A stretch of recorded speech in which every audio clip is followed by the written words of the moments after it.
Baik, Assalamualaikum warahmatullahi wabarakatuh. Selamat pagi, Bapak Ibu sekalian. Kali ini saya Hardini Lestiani Hernusa akan mempresentasikan mengenai strategi pembelajaran untuk agenda 3 dalam workshop penyamaan persepsi pengajar Latsar CPNS khususnya untuk BPK di tahun 2022.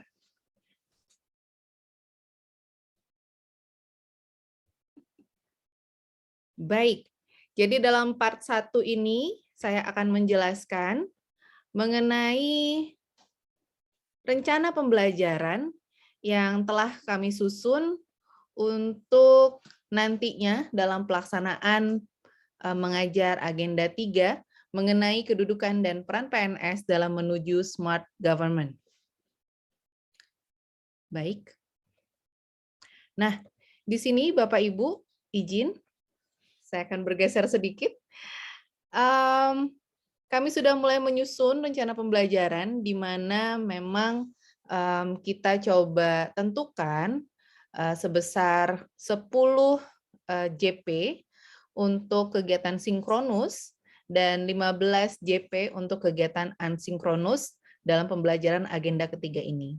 Jadi secara garis besar Bapak Ibu, dalam pembelajaran agenda 3 kami akan memulai dengan melakukan suatu engagement dengan para peserta begitu ya, sebagai CPNS BPK yang baru bergabung, pasti mereka sangat baru dan juga masih dalam tahap adaptasi.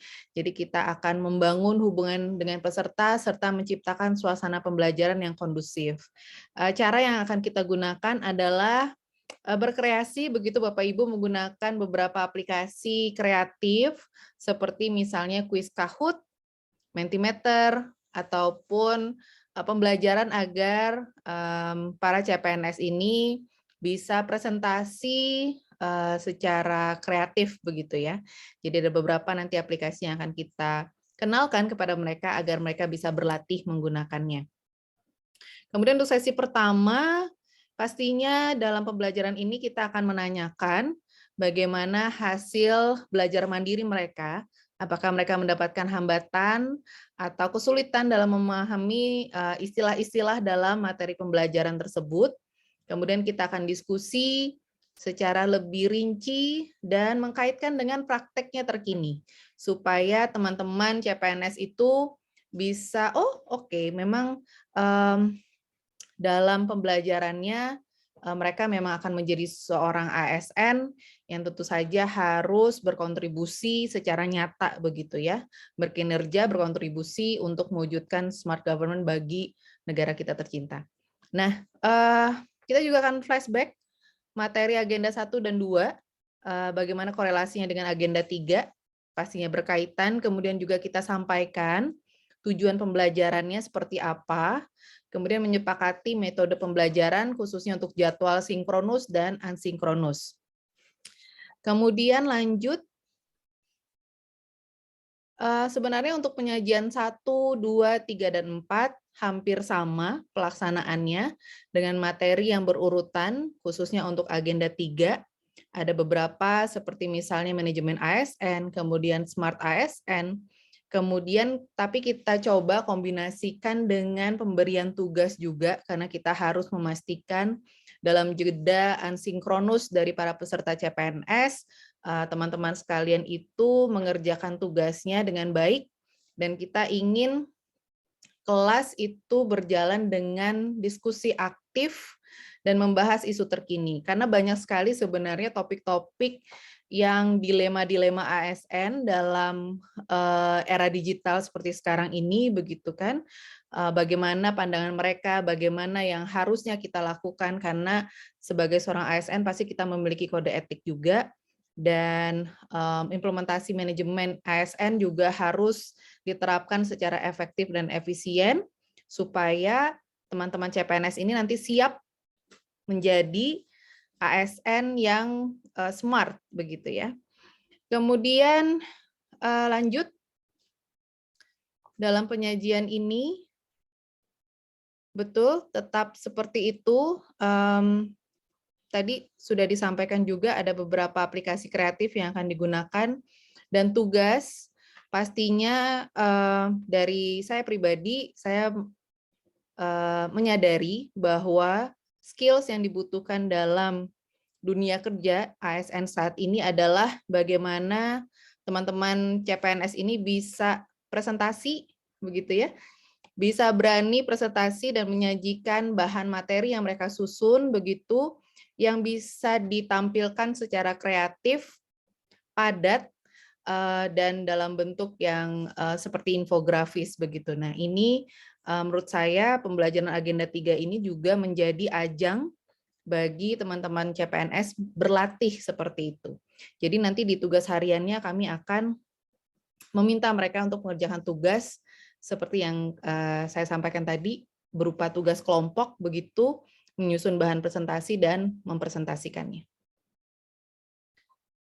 Baik, dari sekian penyajian sinkronus, kemudian ada penutup di mana kita akan mereview proses pembelajaran, kemudian kita juga akan sampaikan bagaimana konsep penilaian dan evaluasinya, lalu kita jadikan ajang pembelajaran secara sinkronus ini untuk bersama-sama berkomitmen untuk dapat mewujudkan smart government. Kemudian dalam kaitannya, karena rangkaian ini berupa sinkronus dan asinkronus, asinkronus nanti akan berisikan sebanyak 15 JP, begitu ya. Dan dalam periode tersebut, kami sebagai fasilitator akan ready, standby untuk merespon mungkin pertanyaan ataupun konsultasi dari para peserta CPNS dalam periode asinkronus ini, kemudian juga memberikan feedback ya, memberikan feedback tanggapan bagaimana progres pekerjaan atau tugas yang telah mereka lakukan. Baik Bapak Ibu, izin tidak panjang atau tidak lama, kami akan beralih ke part kedua, karena ini yang memang ditujukan untuk video ini, yaitu bagaimana sih kiat-kiat kita nanti ketika menjadi fasilitator dalam Agenda 3 dan menggunakan media-media kreatif untuk harapannya agar para CPNS ini bisa memahami dan mengaplikasikannya nanti dalam masa-masa adaptasi mereka menjadi PNS. Nah, dalam part kedua ini kami akan menjelaskan lebih ke strategi pembelajaran,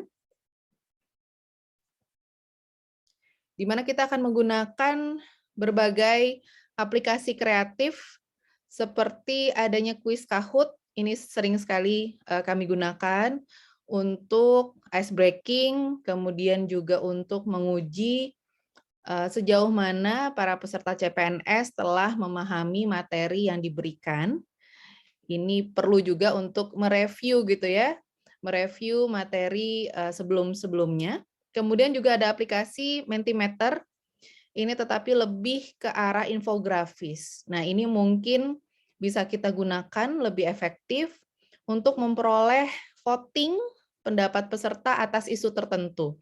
Terkadang di era digital seperti sekarang ini atau mungkin kelas yang terlalu besar nanti, begitu ya, kadang para peserta enggan untuk menyampaikan pendapatnya atau menyampaikan votingnya, begitu. Sehingga kita bisa gunakan aplikasi Mentimeter untuk menangkap pendapat-pendapat mereka. Contoh misalnya, kita akan berikan suatu pertanyaan mengenai seperti apa sih PNS dalam era digital.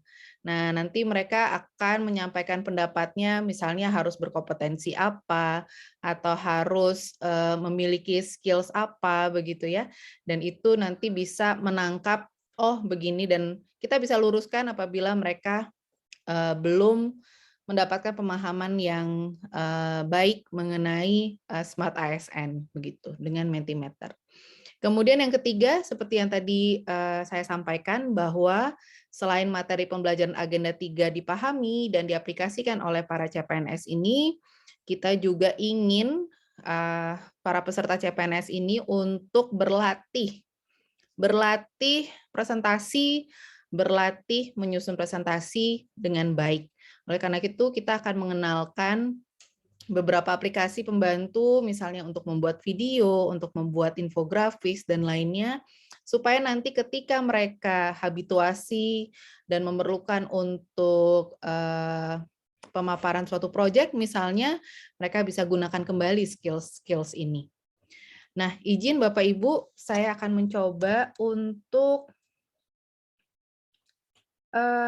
memberikan contoh seperti apa sih penggunaan kuis Kahoot yang telah kita aplikasikan dalam kegiatan lain.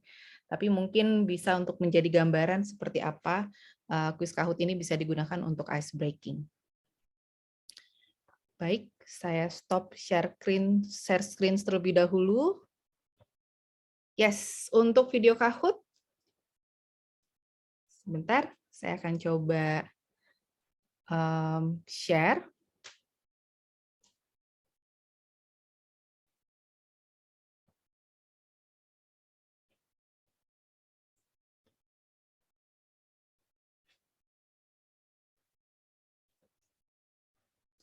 Ya.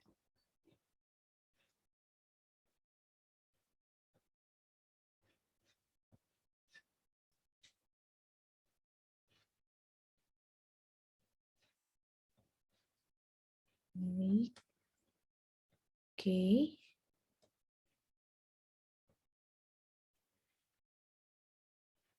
Baik Bapak Ibu, ini adalah contoh dari penggunaan kuis Kahoot. Jadi di sini nanti kita akan menyusun beberapa pertanyaan, mungkin tidak terlalu banyak, supaya tidak menggunakan terlalu banyak waktu untuk pembelajaran, begitu ya. Biasanya dengan tersambung di kahoot.it atau ini bisa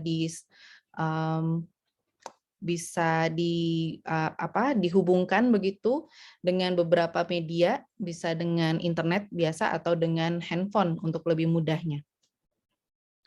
Ini adalah 784 7439. Jadi teman-teman sekalian silahkan join langsung di profesionalisme bisa diartikan bahwa kita harus melakukan tugas yang diberikan oleh guru dengan tepat waktu dan benar.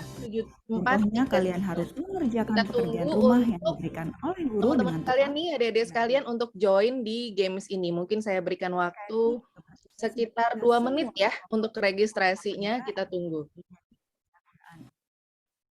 Uang negara. Ya. Yang tentunya. Jadi nanti di kuis ini kita ingin melihat sejauh mana sih adik-adik sekalian, Bapak Ibu sekalian sudah mengenal BPK. Nah, karena ini hari ini kegiatannya cukup padat, jadi kami sudah ringkas menjadi 5 pertanyaan saja. Nanti ada pilihannya, begitu ya. Nah, 3 peserta yang bisa menjawab dengan benar dan paling cepat itu nanti akan mendapatkan hadiah dari panitia. Oke ya. Oke, kita tunggu sampai jam 9:23 ya. 2 menit untuk registrasinya sudah lumayan nih. 17 orang udah join.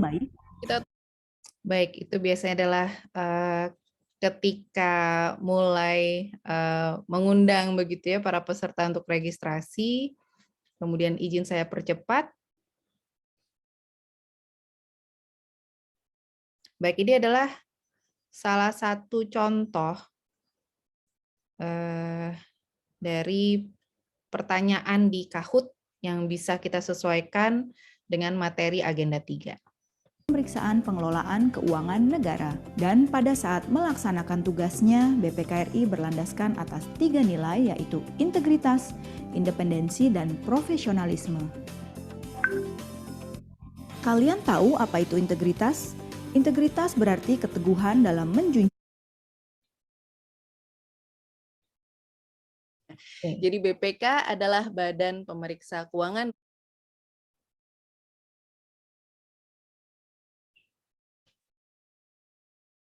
Tulis pada Undang-Undang Dasar 1945.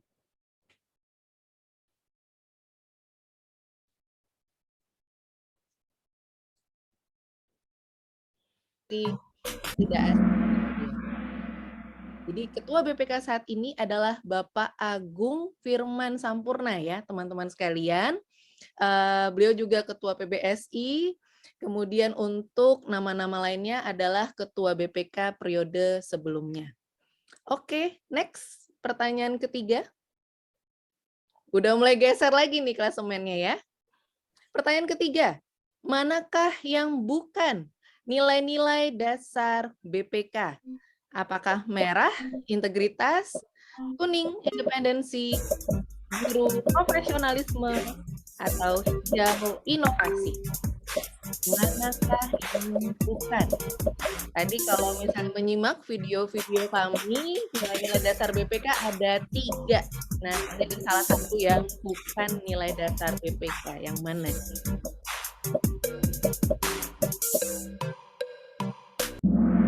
Ya, yang bukan adalah inovasi. Jadi BPK memiliki 3 nilai dasar, kita biasa menyebut IIP, integritas, independensi, dan profesionalisme. Oke, next. Pertanyaan selanjutnya. Pertanyaan keempat. Manakah yang bukan merupakan opini atas laporan keuangan? Warna merah, wajar tanpa pengecualian. Kuning, wajar tanpa pemeriksaan. Biru, tidak menyatakan pendapat. Atau hijau, wajar dengan pengecualian.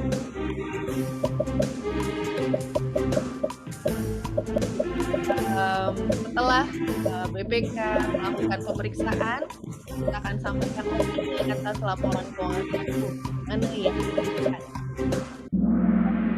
Ya, masih tersebar rata ya.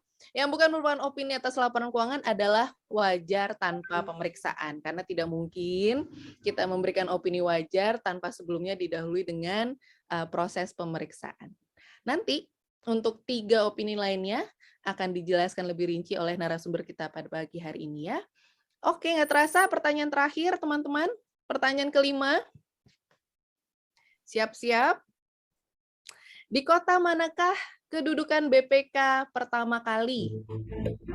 Merah, Bogor, kuning, Magelang, biru, Yogyakarta, atau hijau, Jakarta. Nggak ada clue-nya foto kotanya. Di tengah kota. Nah, clue-nya di situ juga ada lokasi museum kita. Ya. Oke, terima kasih Pak Reza, terima kasih Bapak. Silakan. Yes, benar di Kota Magelang ya, teman-teman sekalian, kedudukan BPK pertama kali. Oleh karena itu, kita punya museum di sana. Nah, walaupun belum bisa berkunjung fisik ke Magelang, jangan khawatir ya, jangan kecewa. Kita udah ngajak teman-teman Perpus sama teman-teman dari museum untuk memberikan virtual visit 360 pada teman-teman sekalian yang lagi berkunjung pagi hari ini. Oke. Kita lihat klasemennya, siapakah 3 peserta terbaik? Terbaik ketiga, Mana Diva, selamat. Terbaik kedua, Marcel, yes. Dan terbaik pertama, Amanda Putri. Baik Bapak Ibu, tadi itu izin kita berikan salah satu contoh begitu ya, video kuis Kahoot yang bisa kita gunakan untuk memeriahkan atau membuat suasana hidup di kelas nanti ketika Latsar CPNS BPK. Saya lanjut kembali. Untuk contoh dari video profil BPK ya, ini menurut saya bisa menjadi suatu perkenalan bagi para CPNS bagaimana BPK, kemudian juga untuk menggugah begitu ya, menggugah rasa mereka untuk bisa menjadi ASN yang terbaik, bisa kontribusi terbaik dengan Smart ASN-nya. Baik, saya coba carikan terlebih dahulu video profil yang dimaksud.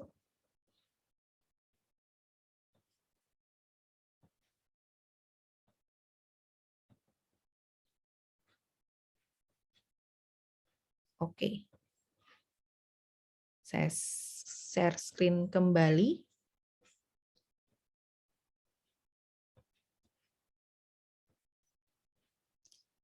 Iya.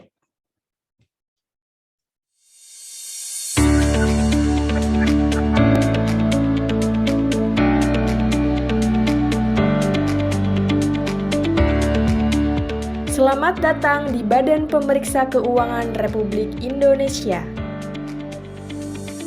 Badan Pemeriksa Keuangan Republik Indonesia adalah lembaga negara yang bertugas memeriksa tata kelola dan tanggung jawab keuangan negara. Peran BPK tidak hanya dalam lingkup nasional, tetapi juga internasional. BPK berperan aktif dalam organisasi BPK dunia seperti Intosai, Asosai, dan ASEANSai.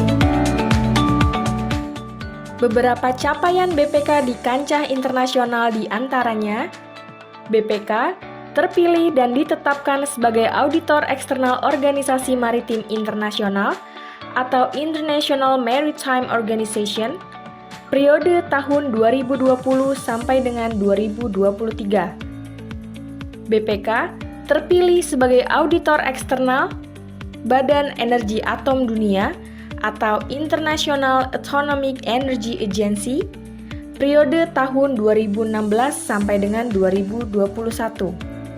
Dan BPK kembali menerima mandat sebagai Independent External Auditor of the International Anti-Corruption Academy untuk melakukan pemeriksaan selama 3 periode atas laporan keuangan pada tahun buku 2018 sampai dengan 2020. Keterlibatan BPK dalam Intosai Working Group terkait perkembangan Big Data diantaranya pada Working Group of IT Audit. BPK berperan sebagai Project Leader untuk Data Analytic Project dan pada Working Group on Big Data.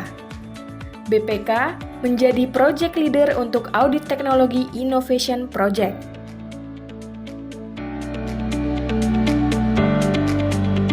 Berpusat di Jakarta, tepatnya di Jalan Gatot Subroto nomor 31 Jakarta Pusat.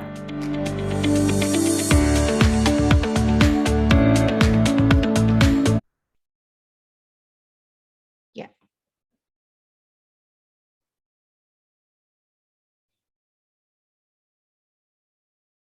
Baik, itu tadi sedikit cuplikan mengenai video profil BPK. Di situ terdapat juga pencapaian-pencapaian peran BPK di kancah internasional, which is sangat bagus sekali untuk bisa menggugah teman-teman CPNS nanti untuk bisa berkontribusi menjadi seorang ASN in world class, begitu ya, in world class profesionalism juga dan skills dan lainnya. Jadi itu yang kita harapkan untuk CPNS BPK ke depannya. Baik, saya akan screen share sedikit lagi.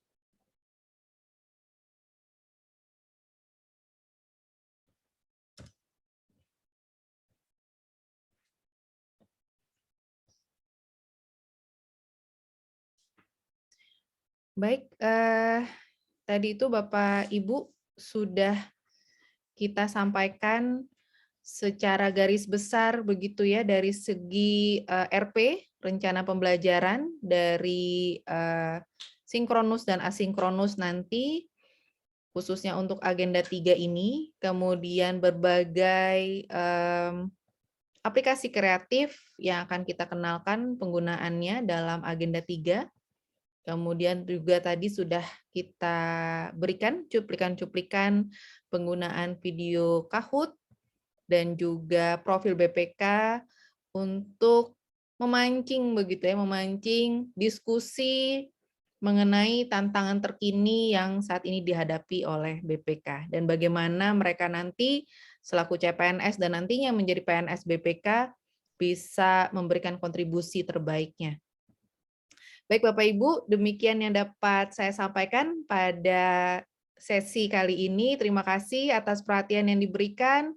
Saya akhiri. Wassalamualaikum warahmatullahi wabarakatuh.